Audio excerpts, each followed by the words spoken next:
أعوذ بالله من الشيطان الرجيم بسم الله الرحمن الرحيم إن الحمد لله نحمده ونستعينه ونستغفره ونعوذ بالله من شرور أنفسنا ومن سيئات أعمالنا من يهده الله فلا مضل له ومن يضلل فلا هادي له وأشهد أن لا إله إلا الله وحده لا شريك له وأشهد أن محمدا عبده ورسوله وبعد فقال الله تبارك وتعالى قد جاءكم من الله نور وكتاب مبين وقال عليه الصلاة والسلام كنت نبيا وآدم بين الروح والجسد صدق اللہ ورسولہ صلی اللہ علیہ وسلم۔ تمام قسم کی تعریفیں و بڑائی و بزرگی اللہ رب العالمین کے لیے ہے، جو ہمارا مالک حقیقی ہے، خالق حقیقی ہے، مدبر حقیقی ہے۔ لاکھوں کروڑوں درود و سلام ہو محمد رسول اللہ صلی اللہ علیہ وسلم پر، جنہیں اللہ تعالیٰ نے سارے کائنات کے لیے رحمت بنا کر مبعوث کیا۔ میں اللہ رب العزت کی بارگاہ میں دعا کرتا ہوں کہ اللہ تعالیٰ جس طرح ہمیں ان مبارک چہروں کے ساتھ، اس مبارک موضوع کے ساتھ، اس مبارک جگہ اللہ نے جمع کیا ہے، اسی طرح ہمیں جنات الفردوس میں جمع کریں، آمین یا رب العالمین۔ جیسا کہ آپ لوگ جانتے ہیں، یہ ایام ربیع الاول کے ایام ہیں۔ ربیع الاول کا مہینہ ہے۔ اس مہینے میں ہم دیکھتے ہیں کہ ہمارے معاشرے کے بعض افراد اس مہینے کو جہاں وہ ایک مقدس مہینہ مانتے ہیں، اس کے ساتھ ساتھ آپ صلی اللہ علیہ وسلم کی پیدائش کے دن کو لے کر ایک جشن منانا، ایک سیلیبریشن کرنا، ایک عید جیسا ماحول بنانا، اسے لے کر بڑے کوشاں اور بڑا اہتمام برتتے ہیں۔ اور ایسے معلوم ہوتا ہے کہ ہم مسلمان نبی صلی اللہ علیہ وسلم کو بھلا دیتے ہیں، اور ان ایام میں ان کی یاد تازہ ہو جاتی ہے۔ اس یاد کو تازہ کرنے کے لیے تقاریر، محاضرات، دروس کا اہتمام کیا جاتا ہے عام مساجد میں، اور آپ صلی اللہ علیہ وسلم کی زندگی کو بیان کرنے کی کوشش کی جاتی ہے۔ سیرت سناتے ہیں بعض لوگ، اور بعض لوگ غلط عقائد کے بھول بھلیوں میں بھٹکتے رہتے ہیں۔ اب تعجب کی بات یہ ہے کہ ہم مسلمان نبی صلی اللہ علیہ وسلم کی یاد سے ہمیشہ دور ہو ہی نہیں سکتے۔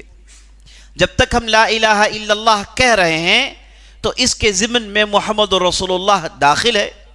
جیسے اللہ کی یاد ہم بندے چھوڑ نہیں سکتے، ویسے محمد رسول اللہ صلی اللہ علیہ وسلم کی محبت ہمارے رگ و ریشے میں ہے۔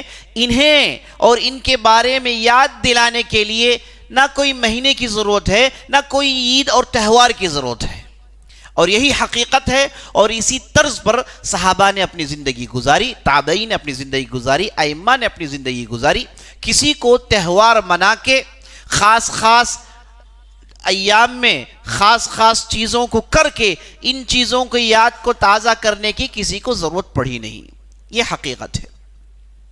اب ہمارا یہ موضوع نہیں ہے۔ موضوع جس پر میں گفتگو کرنے والا ہوں وہ یہ ہے کہ ان ایام میں جو ہم مسلسل لیکچرز عام مساجد میں سنتے ہیں، ان میں ہم جہاں عقیدے کی ڈھیر ساری بگاڑ سنتے ہیں، گمراہیاں سنتے ہیں، ضعیف احادیث کی بھرمار سنتے ہیں، ان میں سے ایک کانسپٹ، ان میں سے ایک نظریہ جسے بار بار دہرایا جاتا ہے، بلکہ یہ نظریہ اس حد تک ہمارے معاشرے میں رچ بس گیا ہے کہ اسی کو بہت سارے لوگوں نے اصل دین سمجھا ہوا ہے. اور وہ نظریہ کیا ہے ساتھیو؟ وہ نظریہ ہے نبی صلی اللہ علیہ وسلم نور تھے، اور یہ ساری کائنات اللہ نے نور محمدی سے بنائی، اور سب سے پہلے مخلوقات میں جو اللہ نے بنائی وہ یہی نور تھا. اسی نور کے کئی ٹکڑے ہوئے، اور ایک ایک ٹکڑا آگے چل کے زمین کے مختلف مخلوقات کی شکل اختیار کرتا ہے. یہ عقیدہ اگرچہ کہ اس کا ذکر نہ اللہ کی کتاب میں ہے، نہ نبی صلی اللہ علیہ وسلم نے اپنی سنت میں اس تعلق سے کچھ کہا، لیکن ہم معاشرے میں دیکھتے ہیں کہ لوگوں نے اس عقیدے کو اس حد تک قبول کیا ہوا ہے، اسی کو ہماری دین کی بنیاد سمجھ گئے ہیں. اور اسے ثابت کرنے کے لیے ڈھیر سارے احادیث پیش کیے جاتے ہیں، قرآن کی آیتیں بطور دلیل پیش کی جاتی ہیں. آج ہم اس مجلس میں ان چیزوں کا جائزہ لیں گے، دیکھیں گے کہ یہ حقیقت محمدی کس حد تک قابل قبول ہے، اور یہ جو نور محمدی کا جو دعویٰ کیا جاتا ہے کس حد تک کتاب و سنت کی کسوٹی میں اتر پاتی ہیں کہ نہیں پاتی ہیں. عزیز ساتھیو، میں نے خطبہ مسنونہ کے بعد قرآن کریم کی ایک آیت پڑھی، قد جاءکم من اللہ نور و کتاب مبین. اے اہل کتاب، تمہارے پاس اللہ کی طرف سے ایک نور آیا ہے اور ایک روشن نشانیوں والی کتاب بھی آئی ہے. یہ قرآن کریم کی ایک آیت کی ایک چھوٹی سی ٹکڑی ہے جسے ہم نے پڑھا ہے.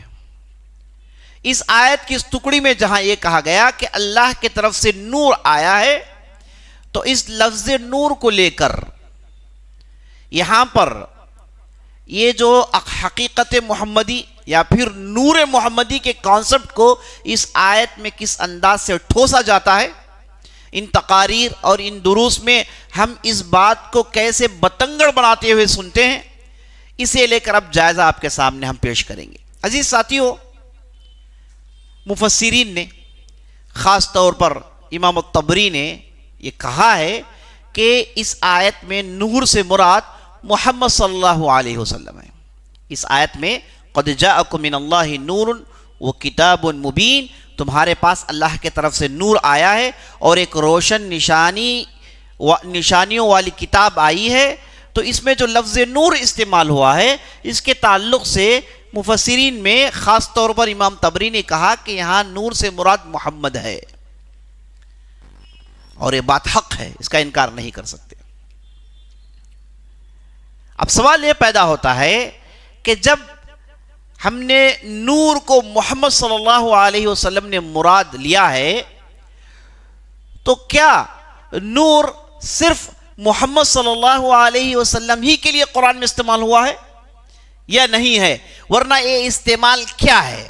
عزیز ساتھیو، عربی زبان میں جیسے ہماری اردو زبان میں ہم مختلف محاورے استعمال کرتے ہیں، مختلف اسالیب استعمال کرتے ہیں، اور ہم کچھ کہتے ہیں لفظی معنی تو لیتے نہیں. جیسے کہ میں نے کسی سے کہا اور یا پھر کسی کو کہا کہ بھائی ان کا علم تو سمندر ہے، وہ تو ایک سمندر ہے، تو اس کا معنی یہ نہیں کہ وہ پانی ہے، اس کا معنی یہ نہیں کہ وہ سمندر ہے.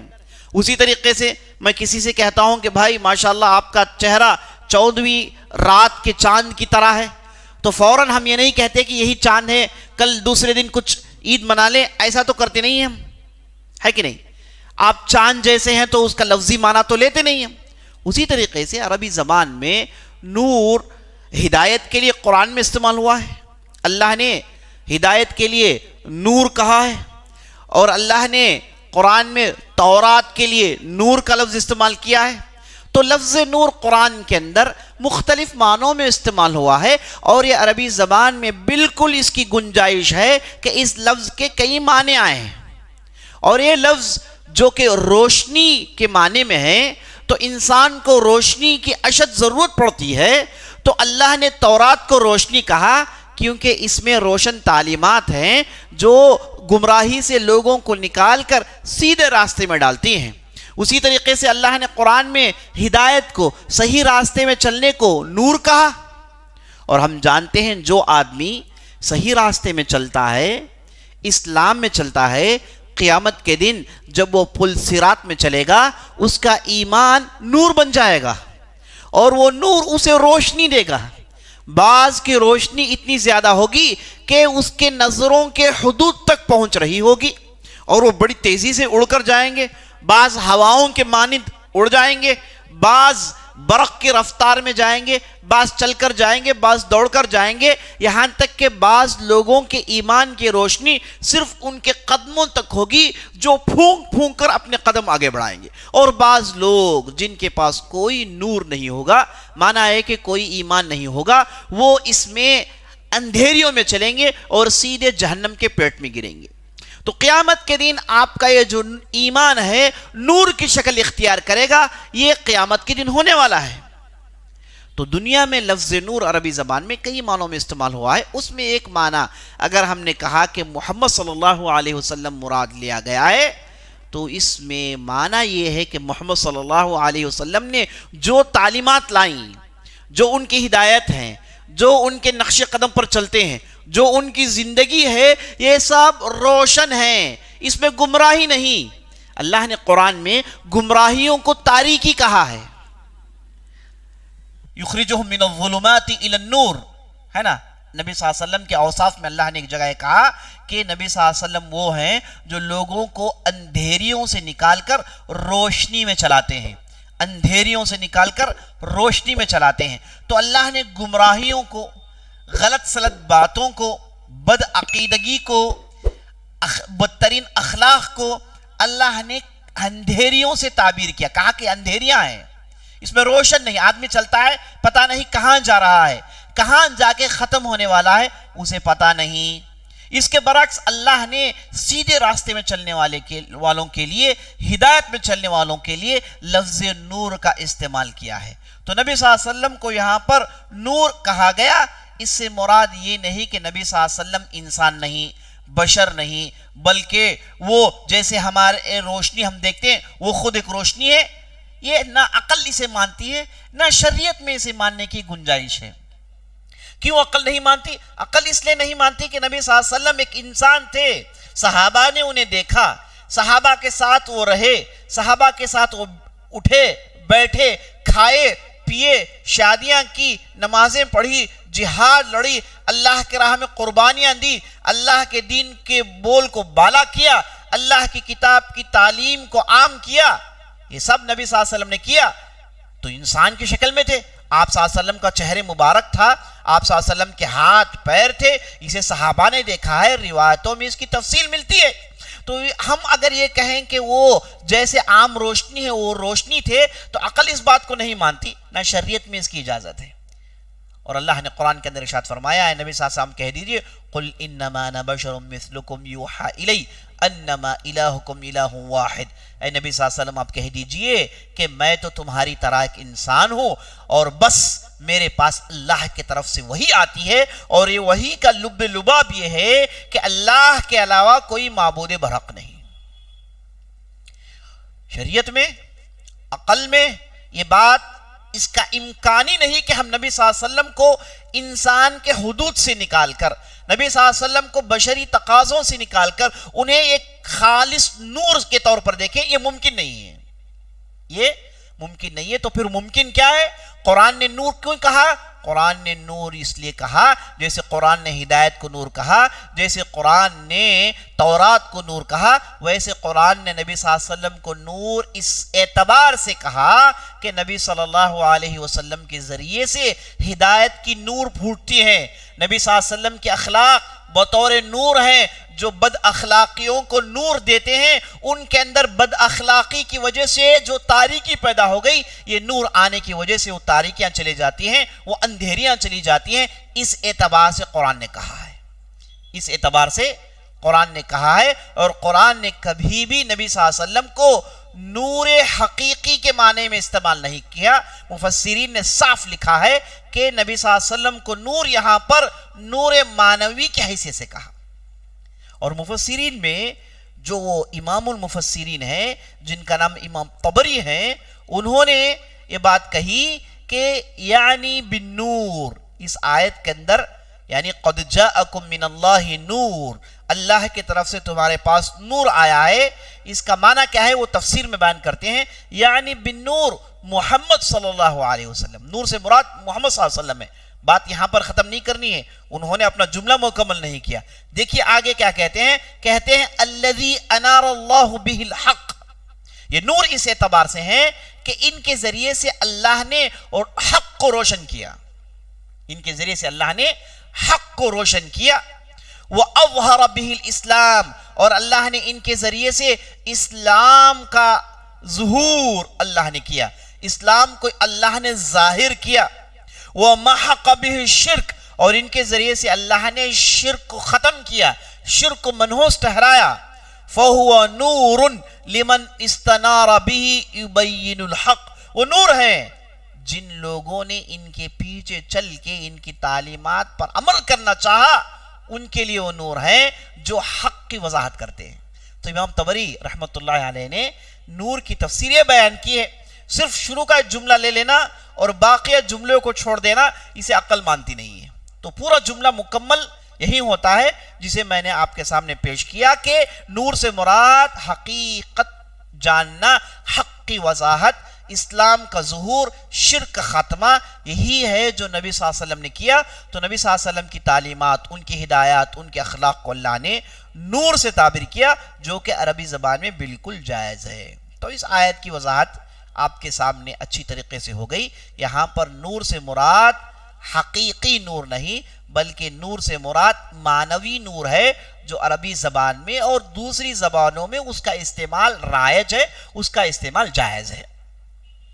اب چلیے، اب جب یہ بات ان کے سامنے آ جاتی ہے تو بعض احادیث ہم سنتے ہیں جو اپنے دروس، اپنے لیکچرز میں وہ لوگ پیش کرتے ہیں۔ ان میں سے ایک مشہور حدیث وہ کیا ہے جسے میں نے آپ کے سامنے بھی پیش کیا، کنت نبیا وآدم بین الروح والجسد، میں اس وقت سے نبی ہوں جب آدم جسم اور روح کے درمیان تھے۔ میں اس وقت سے نبی ہوں جب آدم جسم اور روح کے درمیان تھے۔ یہ مسند احمد کی روایت ہے، اسے بعض اہل علم نے صحیح کہا۔ ہم گفتگو کی بنیاد اس کی صحت ہونے کے اعتبار سے کر رہے ہیں، اگرچہ کہ اس پر کلام بھی اہل علم نے کیا ہے۔ بالفرض بطور گفتگو ہے نا، بطور مناقشہ ہم اسے صحیح بھی مان لیں تو اس کا معنی وہ نہیں جو اس قوم نے دینا چاہا۔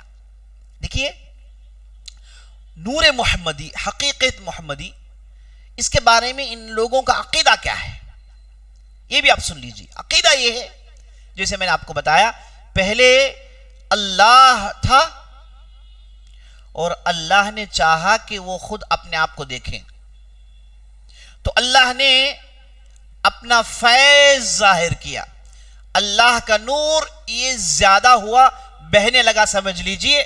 تو سب سے پہلا بنا نور محمدی، یعنی اللہ کے نور سے جب اللہ نے بنانا چاہا تو جو نور نکلا اسے کہتے ہیں نور محمدی۔ اس سے دوسری چیزیں نکلی، اس سے دوسری مخلوقات پیدا ہوئی، یہی کانسپٹ ہے۔ ابھی آپ دیکھیں گے یہ جو کانسپٹ ہے جو کتاب و سنت میں کہیں پر بھی اس کا ذکر نہیں ہے، کہیں پر بھی اس کا ذکر نہیں ہے، ایسا کہیں پر بھی کہا نہیں گیا ہے۔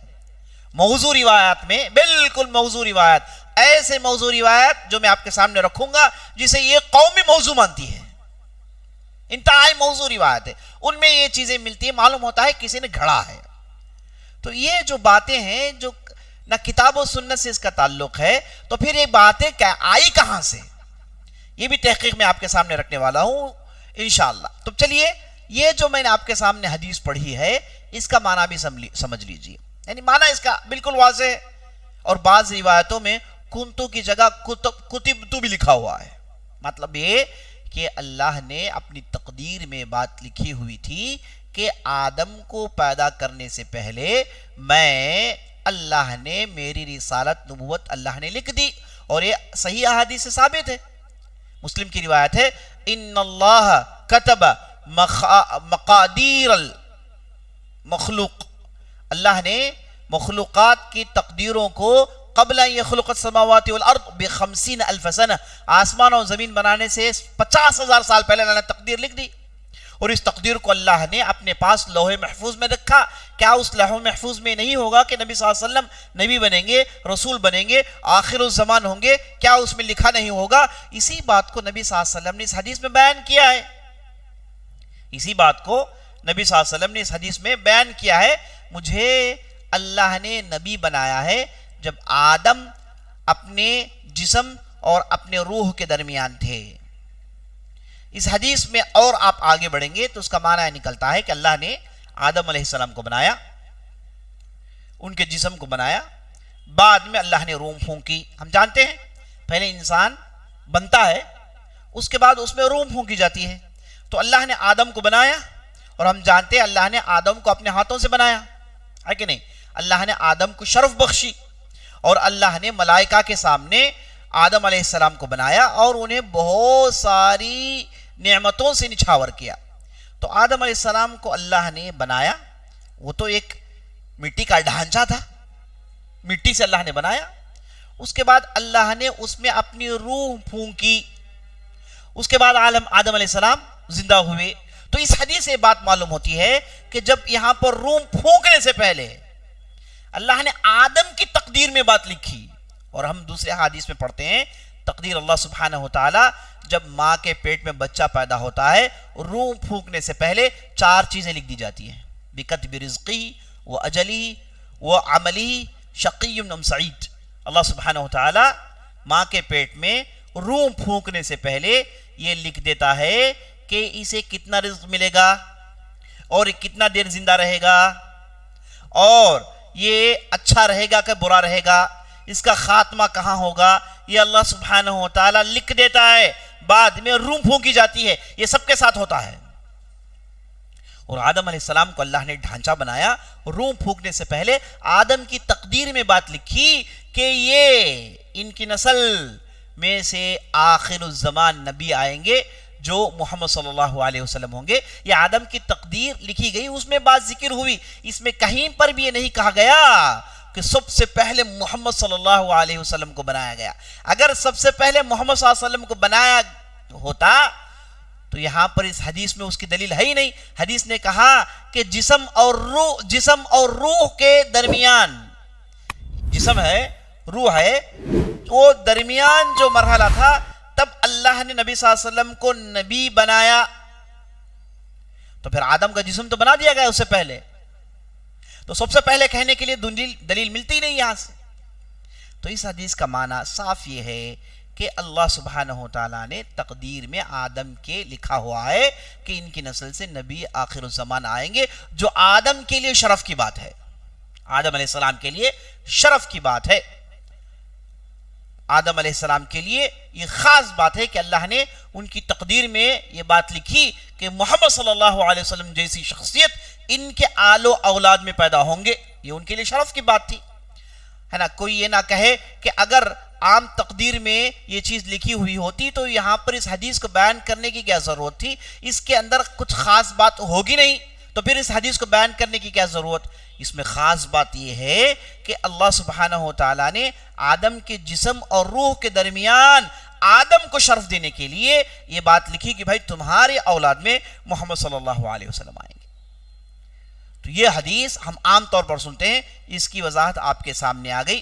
اسی طریقے سے جو مشہور حدیث ہم سنتے ہیں، اور یہ جو ایک دوسری حدیث میں تو صاف ہے، انی عند اللہ لمکتوب، یہ بھی مسلم احمد کی روایت ہے، انی عند اللہ لمکتوب خاتم النبیین وان آدم لمجندل فی طینتہ، صاف ہے، یعنی اس حدیث کی توضیح اس حدیث میں ہو رہی ہے۔ کیا ہے کہ میں خاتم النبیین ہوں، یہ لکھ دیا گیا ہے، یہ لکھ دیا گیا ہے۔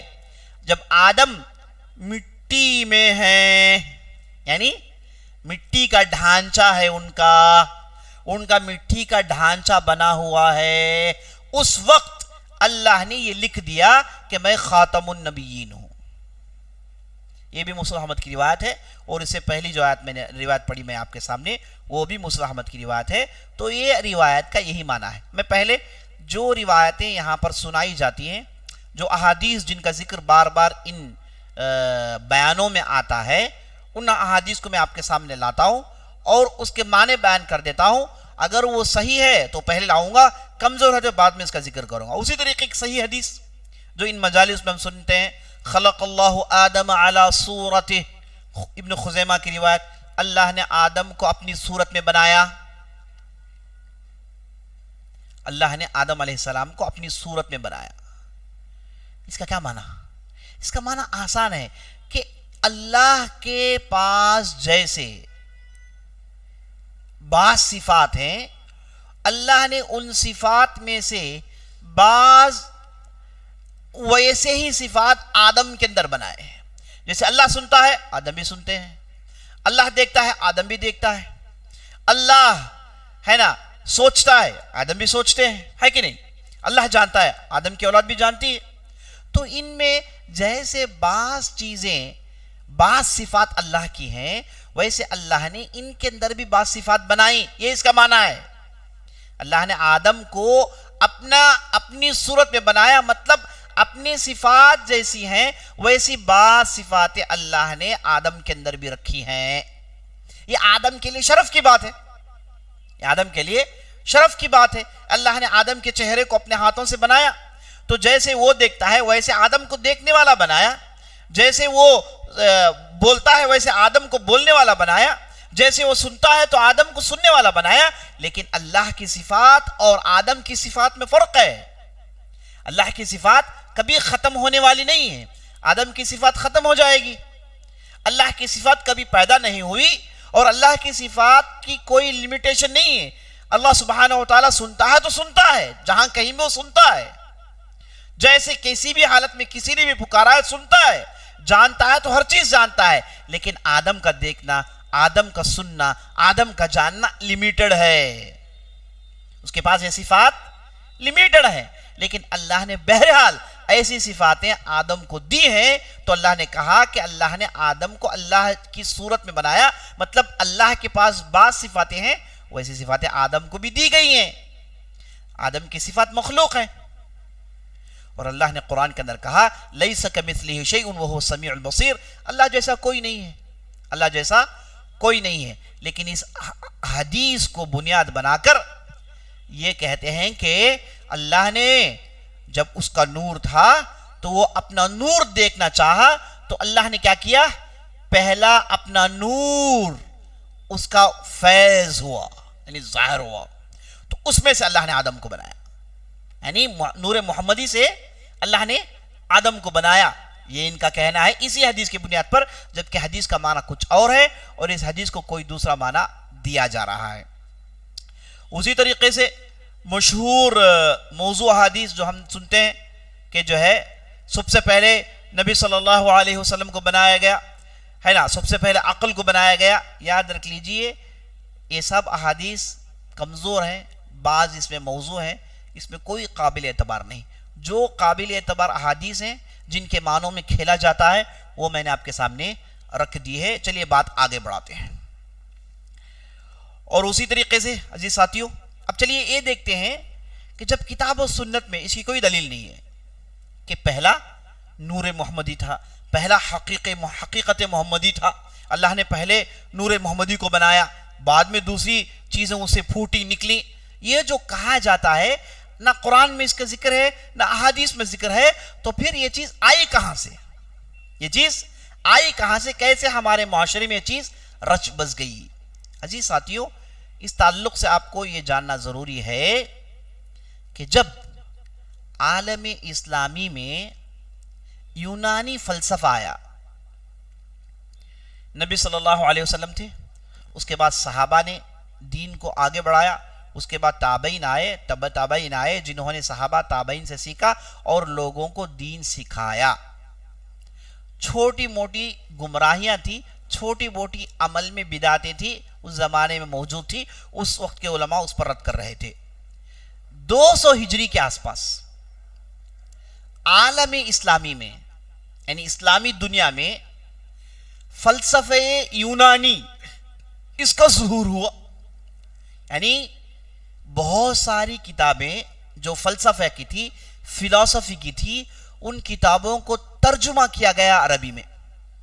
خاص طور پر ایک کتاب جس کا نام تھا ارسولوجیا ارسطو. ارسطو یعنی ارسطاٹل کے آئیڈیاز، ارسطاٹل کے لاجکس کے نام سے یہ کتاب تھی. اسے عربی میں ترجمہ کیا گیا، ایک عیسائی نے ترجمہ کیا جس کا نام عبد المسیح تھا. یہ 220 ہجری کی بات ہے. یہ کتاب عام ہوتی ہے. یہ وہ زمانہ تھا جب لوگ فلسفہ یونانی کو بڑے فخر سے پیش کرتے تھے. کوئی بھی چیز نہیں ہو لوگ اسے پسند کرتے ہیں. کوئی بھی چیز نہیں ہو لوگ اسے پسند کرتے ہیں. ہم اگر آپ سے پوچھیں گے بھائی آپ موبائل کے بارے میں بات کریں تو لیٹسٹ جو موبائل ہے اس کے بارے میں لوگ گفتگو کریں گے. پرانے جو موبائلز تھے ہے نا اس کے بارے میں کوئی گفتگو کرتا نہیں ہے. کوئی بھی چیز نہیں آتی ہے لوگ اسے خریدتے ہیں. یہ انسان کی فطرت ہے. تو 200 سال تک لوگوں نے کتاب و سنت پڑھا. تو جب فلسفہ آیا، کتابیں اس کی ترجمہ ہوئی، وہاں کے علماء اسلامی دنیا میں آئے، انہوں نے اپنی چیزیں پیش کی تو لوگوں کو اس میں کچھ مزہ آیا. فلسفہ کیا ہے؟ فلسفی کیا ہے؟ فلسفی کا معنی ہے حکمت کو چاہنا، حکمت، وزڈم کو چاہنا. لیکن اس میں یہ لوگ جو مین سبجیکٹ جس میں ان لوگ گفتگو کرتے ہیں اس کا تعلق اللہ سے ہے. دیکھیے جو فلسفہ ہے، خاص طور پر فلسفہ ہے، یہ جو یونان جسے گریس کہا جاتا ہے انگلش میں، یہاں پر ایک ایسے لوگ پیدا ہوئے، اسکالرز پیدا ہوئے جیسے پلاٹو ہو گیا، ارسطاٹل ہو گیا، ہے نا، بڑے بڑے نام ہیں. آج بھی دنیا ان کے حکمتوں کو، ان کی باتوں کو دنیا آج بھی مانتی ہے نا. انہیں بڑے عقل مند لوگ سمجھتے ہیں. یہ کب تھے؟ یہ عیسیٰ علیہ السلام کے آنے سے 200 300 400 500 سال پہلے لوگ تھے. یہ گریس میں ان لوگوں نے سب سے پہلے اللہ کو لے کر گفتگو کیا. کہا کہ بھئی اللہ ہے کہ نہیں ہے؟ اللہ ہے تو کیسا ہے؟ وہ ہم سے چاہتا کیا ہے؟ انسان کو اللہ نے کیوں بنایا ہے؟ انسان جنہیں اللہ نے اتنی عقل دی تو اللہ کی کتنی عقل ہوگی؟ ان موضوعات پر ان لوگوں نے گفتگو کی. اچھی طریقے سمجھ لیجئے، یہ لوگ گفتگو کر رہے ہیں، ان کے پاس نبوت اور رسالت کی کوئی تعلیم نہیں ہے. یہ صرف اپنے عقل کی بنیاد پر گفتگو کر رہے ہیں. اپنے عقل کو انہوں نے سامنے رکھا اور سوچا کہ ہم اس دنیا میں ہے کیوں؟ لوگ مرتے ہیں تو مرتے کیوں ہیں؟ مرنے کے بعد ان کے ساتھ ہوتا کیا ہے؟ یہ دنیا کیسے چل رہی ہے؟ کون چلا رہا ہے؟ یہ ٹھیک سے سورج کا آنا جانا یہ سب ہو کیسے رہا ہے؟ ان لوگوں نے عقل کی بنیاد پر ان چیزوں پر غور کی اور اس کے بعد ہر آدمی نے اپنے اپنے سولوشنز دیے. یہ اپنے زمانے کے بڑے اسکالرز تھے اور اس زمانے کے بادشاہ، خاص طور پر گریک جو بادشاہ تھے، انہیں بڑی اہمیت سے دیکھتے تھے، ان کی باتوں کو مانتے تھے. تو ان لوگوں نے ان کی باتوں کو سنا اور ان لوگوں نے اللہ کے بارے میں جو تفصیل بتائی انہوں نے سنا. یہ چیزیں چل رہی تھی. جب اسلام آیا یہ چیزیں عرب کی دنیا میں نہیں تھی.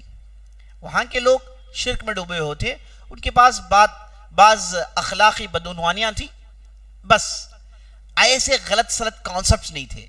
اسلام آیا، ان لوگوں نے اسلام قبول کیا اور پورے کے پورے مسلمان ہو گئے اور اسلام جو نظریہ جو بھی اسلام کا ہے سب عمل کرتے رہے. جب 200 ہجری میں یہ فلسفہ عالم اسلامی میں آیا علماء کی شکل میں، بعض کتابوں کے ترجمے ہونے کی صورت میں، تو لوگوں نے اسے ہاتھ لیا اور اسے سیکھا، پڑھا اور اس کے ذریعے سے، اس فریم کے ذریعے سے شریعت کو ریفریش کرنے کی کوشش کی. اس وقت کے جو بڑے بڑے علماء تھے انہوں نے کہا کہ ایسا مت کرو، یہ فلسفہ ہے، یہ انسان کے عقل کی پیدا کردہ ہے، اسے آپ بنیاد بنا کے اللہ کے دین کو سمجھنے کی کوشش مت کرو. اہل علم نے رد کی، لیکن عالم اسلامی میں بڑی تیزی سے یہ چیز پھیل گئی، بڑی تیزی سے یہ چیز پھیل گئی. اکثر لوگوں نے اسے پڑھنا شروع کیا، علماء نے رد کیا، لیکن اس کے باوجود یہ چیز جاری ہو گئی. تو یہ جو فلسفہ جو عالم اسلامی میں آ گیا ہے، اس فلسفے میں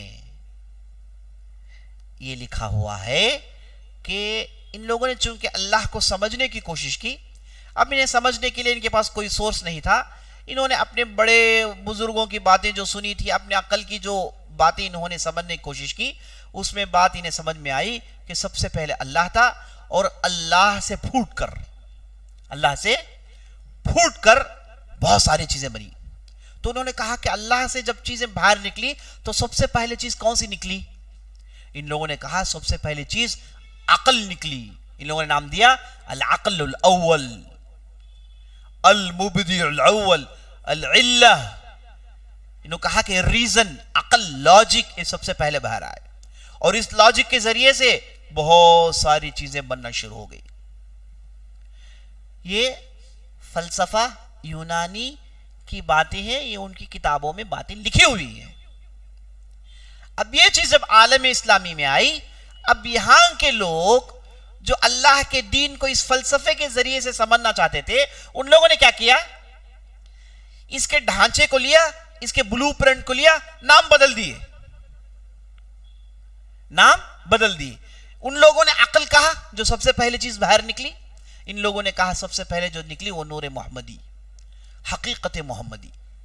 اسی سے دوسری چیزیں نکلی. اسی لیے کہتے ہیں کہ محمد صلی اللہ علیہ وسلم کی وجہ سے ساری دنیا کو بنایا گیا. محمد صلی اللہ علیہ وسلم پہلے مخلوق ہیں. یہاں پر جب یہ محمد کہتے ہیں تو ان کے پاس محمد صلی اللہ علیہ وسلم وہ جو مکے میں رہتے تھے، مدینے میں رہتے تھے، وہ مراد نہیں. ان سے مراد وہ نور محمدی ہے جو پہلے اللہ کے نور سے فائز ہو کر باہر نکلی. یہ جو کانسپٹ ہے، نظریہ بالکل یونانی، خاص طور پر ارسطاٹل کا نیو جو کانسپٹ تھا اللہ کو لے کر، اسے ایسے ہی لے کے اسے عربی بنا کے اس کے الفاظ کو بدل دیا. بس یہ کانسپٹ ایسے ہی آج بھی فلسفی کی کتابوں میں لکھی ہوئی ہیں. ارسطاٹل کے فلسفی میں یہ باتیں لکھی ہوئی ہیں. تو پھر آسانی سے بات معلوم ہو جاتی ہے کہ ان لوگوں نے کتاب و سنت سے نہیں لیا، اللہ کے آیات، نبی صلی اللہ علیہ وسلم کے احادیث کو بنیاد بنا کے اس سے اپنے عقیدے نہیں بنائے. ان لوگوں نے بنایا کس سے؟ فلسفی سے انہوں نے بنایا ہے. اور اسی طریقے سے آپ بائبل پڑھیے. عیسائیوں کا عقیدہ کیا ہے؟ عیسائیوں کہتے ہیں، ان کا عقیدہ یہ ہے کہ سب سے پہلے اللہ نے کلمہ بنایا، ورڈ آف دا گاڈ بنایا، اسی سے پوری چیزیں بنی. کہتے ہیں کہ ورڈ آف دا گاڈ کیا ہے؟ یہی جیسس ہے. جیسس کو اللہ نے بنایا، اس کے ذریعے سے دوسرے بنے، ان سے اور نوریں پھوٹی، ان سے اور نوریں پھوٹی، اس کے اور بنتے گئے، اور اس کے جو ہے اقسام بنتے گئے، اور اسے ساری دنیا کی مخلوقات نکلی. تو ان کے پاس یہ کانسپٹ ان لوگوں نے بھی کہاں سے لیا ہے؟ ان لوگوں نے کہاں سے لیا ہے؟ یہی ارسطاٹل، یہی یونان سے یہ کانسپٹ لے کے یہ باتیں ان کی بائبل میں بھری پڑی ہوئی ہیں. اور بائبل لکھنے والوں کے تعلق سے ہم جانتے ہیں بائبل لکھنے والے 5 تھے جن لوگوں نے بائبل کو لکھا. عیسیٰ علیہ السلام کے زمانے میں کوئی چیز لکھی گئی نہیں تھی. ان کی وفات کے 100 سال کے بعد یا پھر 80 سال کے بعد یوحنا، لوک، مارکس، یہ جو آئے تھے، جو اپنے زمانے کے ان کے بڑے بڑے سائنٹس تھے، ان لوگوں نے ان چیزوں کو لکھا ہے. اب یہ لوگ 100% گریک فلسفی سے متاثر سے انسپائرڈ تھے، اور وہ انسپریشن ان کی کتابوں میں دیکھنے کو ملتا ہے. اور یہ جو کہتے ہیں نور محمدی، یہ عیسائیوں نے بھی کہا ہے، بلکہ بعض اہل علم کہتے ہیں کہ عیسائیوں سے بھی ان کا جو نور محمدی ہے اور گیا گزرا ہے. تو ان لوگوں نے کہاں سے لیا؟ یونانی فلسفے سے، عیسائیت سے، اور ہندوستانی فلسفہ جو قدیم فلسفہ ہے، اور ہندوستانی فلسفہ، یونانی نہیں، ہندوستانی فلسفہ جو ان کے سنسکرتوں میں ملتا ہے، ان کے پاس بھی یہی کانسپٹ ہے. ان کے پاس بھی یہی کانسپٹ دیکھنے کو ملتا ہے. اور یہی کانسپٹ اسماعیلیہ نامی ایک شیعہ فرقہ ہے، ان کے پاس بھی یہ کانسپٹ تھا. اسماعیلیہ فاطمیہ نامی ایک فرقہ جس نے عالم اسلامی میں بہت بڑا ہنگامہ مچایا. عالم اسلامی میں بہت سارے ملکوں میں ان کی حکومت تھی. یہ مصر میں 300 سال تک انہوں نے حکومت کی، اور ہندوستان میں یہ بہت پہلے آ گئے تھے. اسلام جب آیا تھا شروع میں، بعد میں لوگ آ گئے. ملتان وغیرہ میں ان کی حکومتیں تھیں، ان کے علماء تھے. تو یہ جو اسماعیلی فاطمی جو شیعہ ہیں، ان لوگوں نے ان چیزوں کو لیا اور ان لوگوں نے اس کے 2 حصے کیے.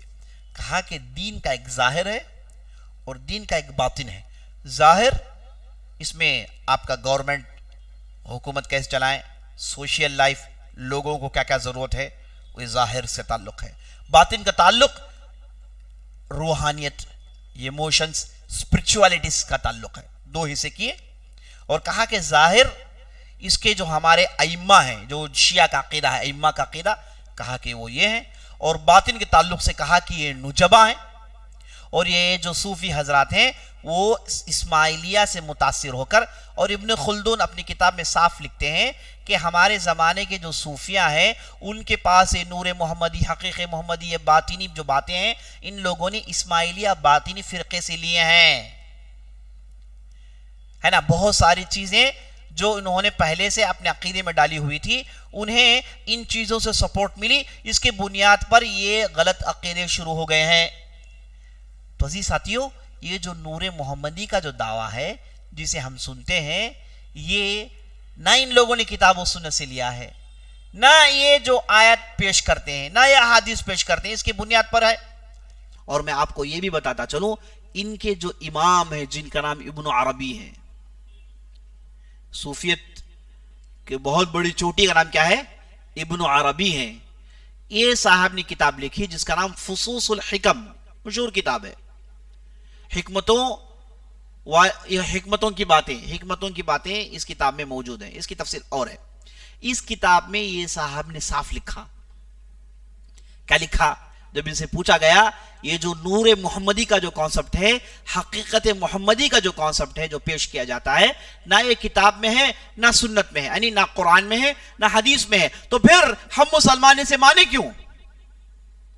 وہ صاحب نے صاف لکھا کہ نہ یہ کتاب و سنت میں ہے، نہ اللہ کی کتاب میں ہے، نبی صلی اللہ علیہ وسلم کی سنت میں ہے، بلکہ ان چیزوں کا علم ہمیں کشف کے ذریعے سے ہوا.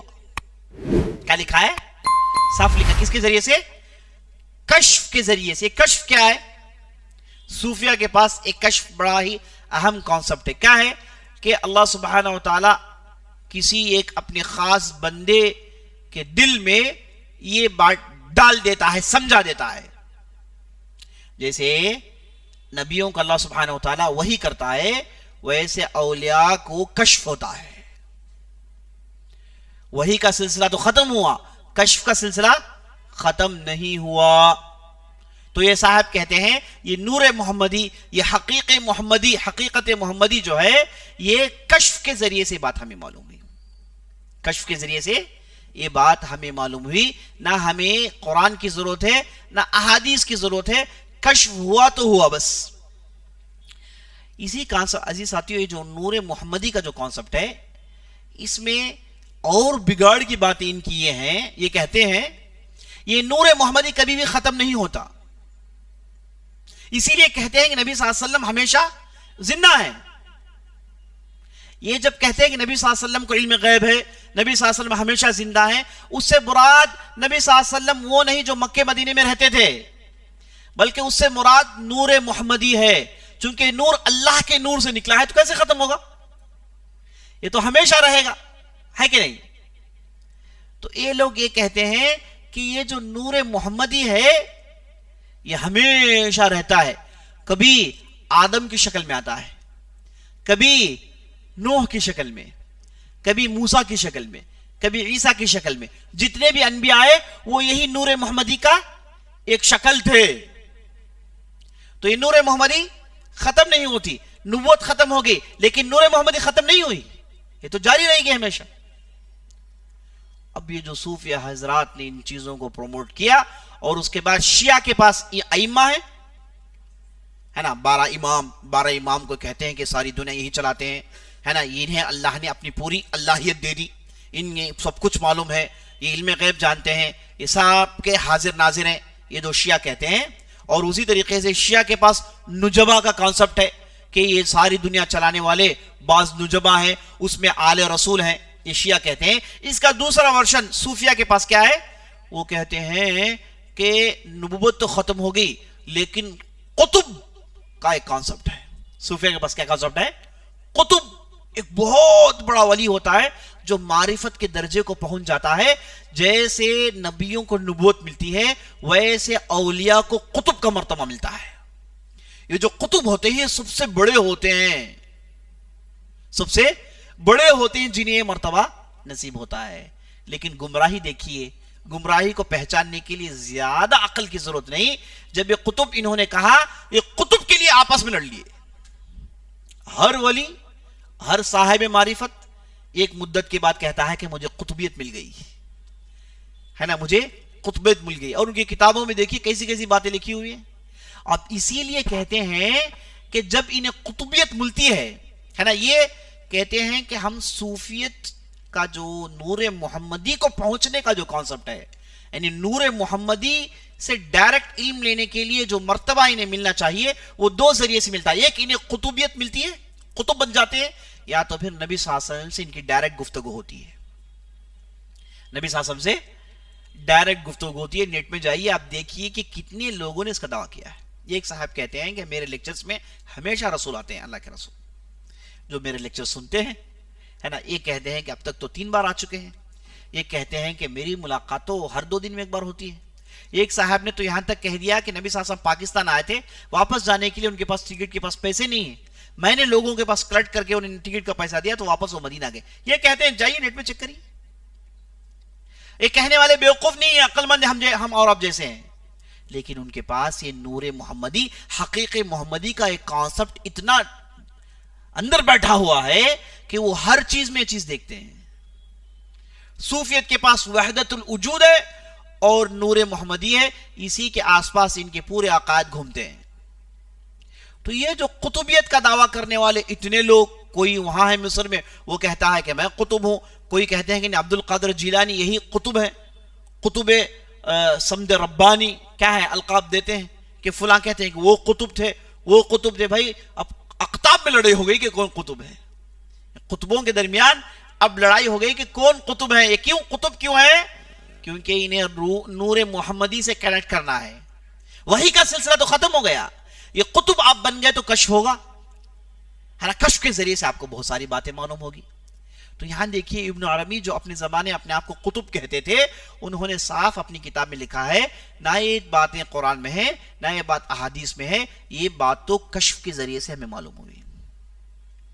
یہ بات تو ہمیں کشف کے ذریعے سے معلوم ہے. تو عزیز ساتھیو، یہ جو نور محمدی کا کانسپٹ ہے، اس میں اور بھول بھلائیے ہیں. میں نے اسے عام فہم بنانے کی پوری کوشش کی ہے. اس کے باوجود بعض لوگوں کو نیند آ رہی ہے، میں جانتا ہوں. میں نے اسے تھوڑا آسان کرنے کی کوشش کی ہے، ورنہ اگر آپ ان میں وہ جو بات بتاؤں گا تو کسی کو سمجھ میں نہیں آئے گی. اتنی بھیانک باتیں ہیں ہے نا. تو میں نے اسے آسان کیا، کٹ شارٹ کیا اور میں نے آپ کے سامنے رکھ دیا. اسی کو یہ نور محمدی کہتے ہیں.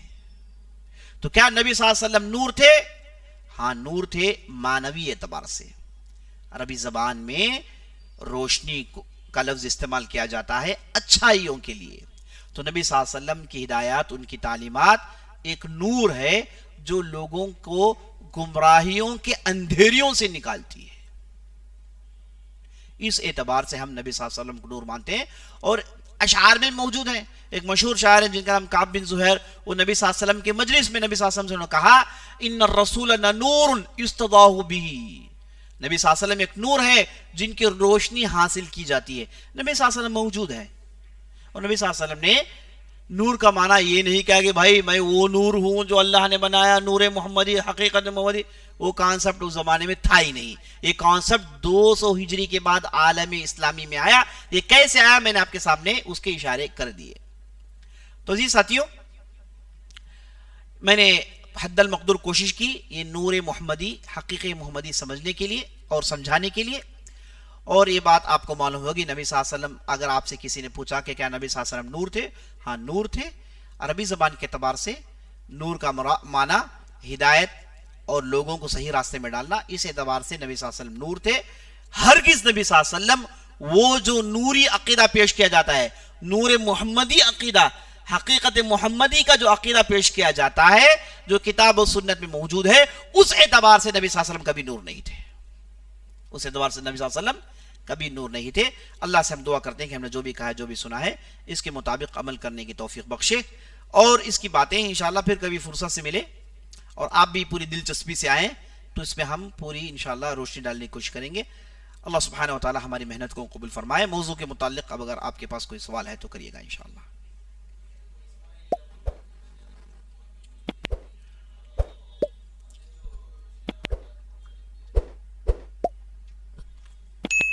سوال کر رہے ہیں کہ آپ نے اسماعیلیہ کہا، کیا یہ لوگ موجود ہیں؟ ہاں موجود ہیں، بلکہ زیادہ ہیں۔ سوریا کے اندر موجود ہیں، ایجپٹ کے اندر موجود ہیں، اور ہندوستان میں بحرہ کی شکل میں موجود ہیں۔ بحرہ جو ہے اسماعیلیہ ہے، تو عالم اسلامی میں موجود ہیں، اور یہ ہمیشہ ان کا تعلق یہودیوں سے اچھا ہوتا ہے، اور یورپ کی کنٹریز ہمیشہ انہیں پروموٹ کرتی ہیں۔ کیوں پروموٹ کرتی ہیں؟ اسماعیلیہ کی کتابیں جو ختم ہو گئی اسے ری پرنٹ کر کے ڈسٹریبیوٹ کرتے ہیں یورپ۔ اس عقیدے کو پروموٹ کرنے کے لیے کئی لائبریریز یورپ کے اندر، امریکہ کے اندر موجود ہیں جو ان کتابوں کو پروموٹ کرتے ہیں۔ پتہ ہے کیوں؟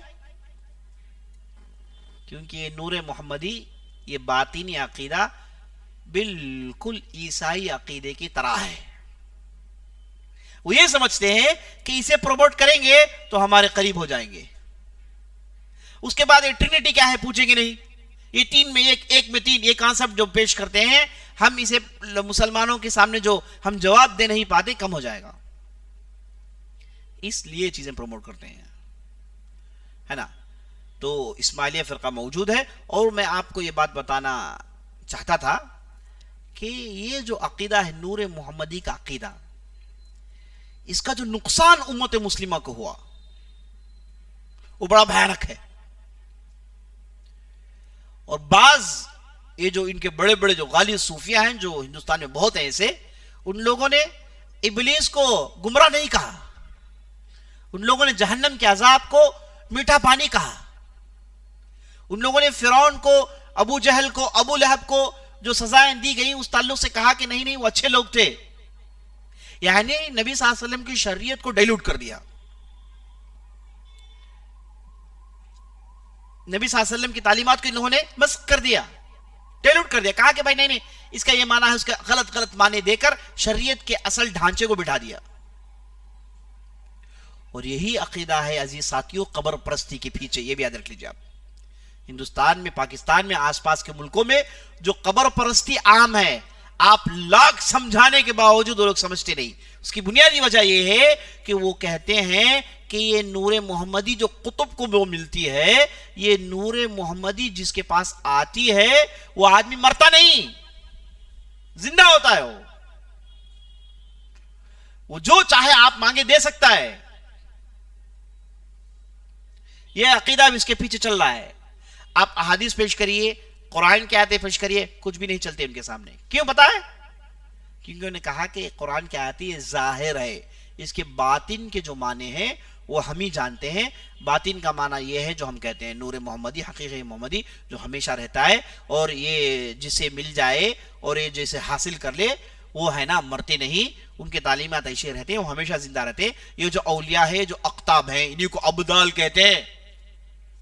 اسی لیے آپ کوئی کتاب و سنت پر عمل کرنے والا جو نیک صالح جسے اللہ کی مدد ملتی ہے، اس کے کرامات کو یہ لوگ کرامت نہیں مانتے ہیں۔ نہیں وہ نہیں، ہمارے پاس جو صوفیہ اہل معرفت جو کرامت دکھاتے ہیں وہی کرامت ہے۔ تو ہم جسے اولیاء کہتے ہیں وہ اور ہیں، وہ جسے اولیاء کہتے ہیں صوفیت اولیاء کچھ اور ہیں، اس کے اندر بہت گہرائیاں ہیں، اسے ہمیں جاننا ہے۔ کیوں جاننا ہے؟ ہم ان لوگوں کے درمیان رہتے ہیں، یہی لوگ گھرے ہوئے ہیں چاروں طرف یہی کانسیپٹ پھیلایا گیا ہے۔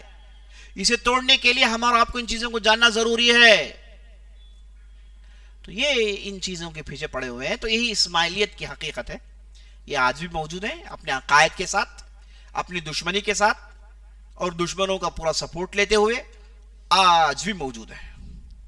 واللہ اعلم۔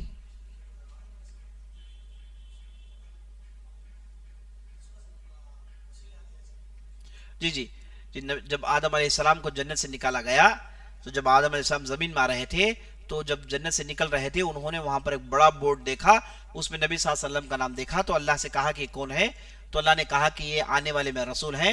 تو فوراً وہ نبی صلی اللہ علیہ وسلم کے وسیلے سے اللہ کو مانتے ہیں، اور اللہ ان کے گناہوں کو معاف کرتا ہے۔ یہ بالکل کمزور روایت ہے، محدثین نے بالاتفاق کہا کہ یہ قابل قبول روایت ہے ہی نہیں۔ تو اس کے اوپر کیا بات کریں، کوئی غیر معتبر چیز ہے۔ واللہ اعلم۔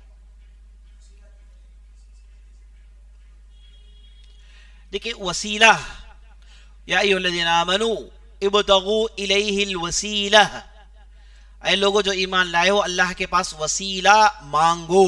اللہ نے قرآن میں حکم دیا ہے، اللہ نے قرآن میں حکم دیا ہے، اور نبی صلی اللہ علیہ وسلم کو اللہ نے وسیلہ دینے کا بھی وعدہ کیا. تو وسیلے سے مراد جنت میں ایک مقام ہے، جنت میں ایک مقام ہے، اس کا نام وسیلہ ہے. یہ توفیل اور ریکمنڈیشن کے معنی میں نہیں ہے.